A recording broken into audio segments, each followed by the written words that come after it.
What is most of the body directions that we see? Leaning forward. Leaning forward is a good thing. What direction is their head gaze? Up. Head gaze is up. That's another positive cue. When you guys are speaking, how many aspiring speakers do we have in here? Oh, come on. I should see every hand go high. To be an aspiring speaker doesn't necessarily mean that you go around making a living at speaking. It means that it's a leadership skill. How many of you are leaders in this group? Leaders of something. There we go. That's what I want to see. We're all leaders of something. When you're positively inspiring your audience and persuading them, get them looking up. Get them leaning forward. It's very, very powerful. So whatever the speaker is saying or doing, pretty powerful. Now we're seeing some evaluation gestures. Do you see the, as the man thinketh, right here? Yes? No, I thought the cross legs on the gentleman with long hair. Where are we looking? Right there. Is that a gentleman? I think that's a lady. You need to go back to Body Language 101 for our differences. Is that beard? Is that beard?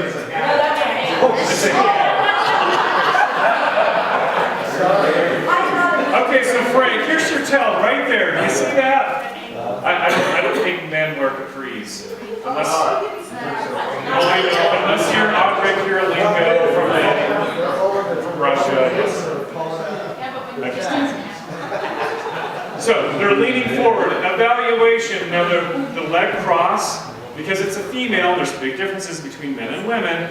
Women cross their legs differently than men. But her foot is coming forward here. Now if her feet were tucked underneath the chair, that would be more of a negative cue, but because they're coming forward, still positive. We're on the right track. All right, so that's the audience. Some things to keep in mind here. Let's bring your attention to this very powerful executive woman here. What is she doing? What do you notice? Leaning forward.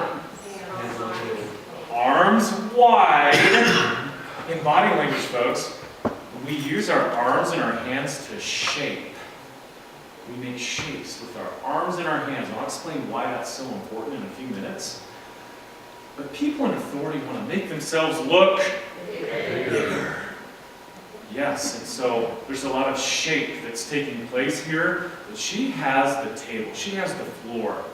And what's really cool is what her fingers are doing. What are they doing? What do you see?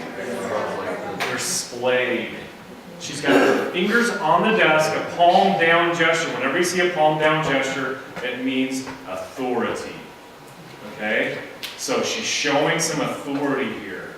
Her finger splay is really like widening her authority. It's not a small hand, it's a wide hand.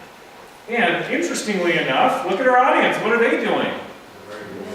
They're very engaged. Whatever she's saying, they are very interested in that.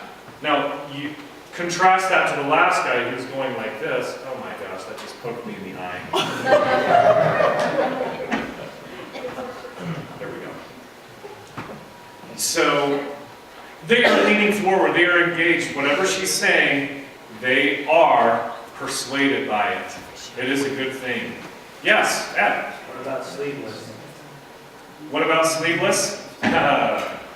This is called an arm bear. She is bearing her arms. This is a very significant gesture in the corporate world, especially with women, where the arms are completely displayed. It is a show of more power. It's a show of, I'm not afraid to show you what I've got. It's all out there. That's what she's showing. Yes. Good. So it's not hot there. Yeah. She's wearing black. She's wearing black. She is the leader. She's showing it. And she's showing those arms. She's got the arms wide, fingers splayed, leaning forward. Really good eye contact. You can tell that she has some good eye contact going on here, right? All right. Let's talk about this.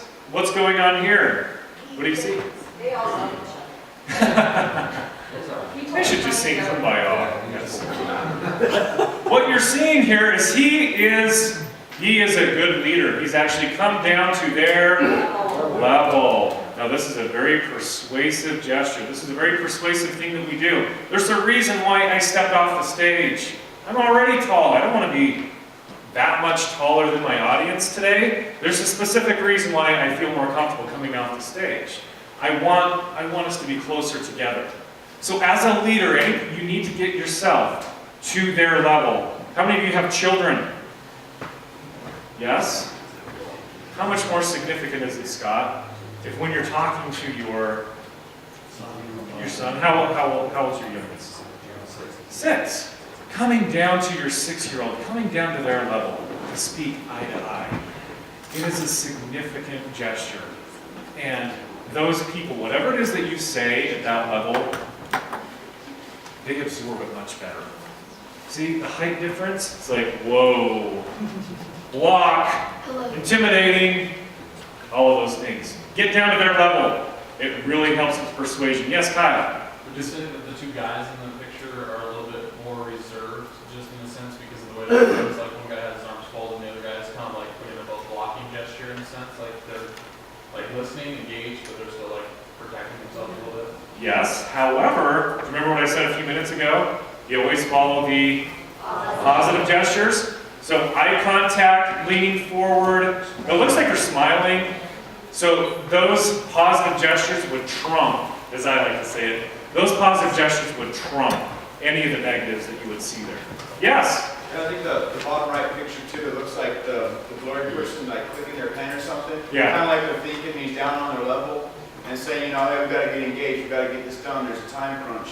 And I compare it with the first picture, and she's up top with her hands like, hey, we conquered this, you guys are getting a bonus, and they're just kind of sitting back and, you know, so it's almost like they completed something, and the bottom right picture is like they're just getting started or in the middle of something. Yeah, good find. That's cool. Yeah, the pen. Whenever we grab other objects in our environment and start playing with them, we actually call that a displacement gesture. What that means is there's something else going on in our head, and we take it out on the objects in our environment. That's what that means. So, clicking on things, fiddling with things. Any fiddlers?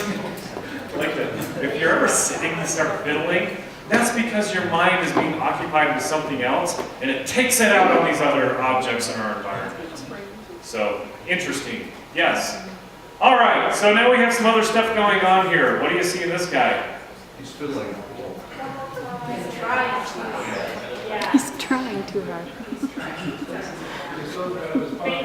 It looks pretty canned, doesn't it? Yeah. It looks pretty plastic, as I like to say. Hey, this is what I'm supposed to do. Or whatever it is that he's doing. Now, interesting to note, he's got his thumbs out. Thumbs, anytime you display your thumbs, it is a show of confidence. Everybody put your thumbs up. Yeah. Guess where this comes from? Back when we were evolving over eons of time on the African plain, blah, blah, blah, we were the only creatures that had the opposable thumb the way that it is, so we started to show it off. It's like, to differentiate ourselves from other creatures out there, it's like, yeah, we got thumbs. So we show these thumbs when we're feeling confident about ourselves or about something else.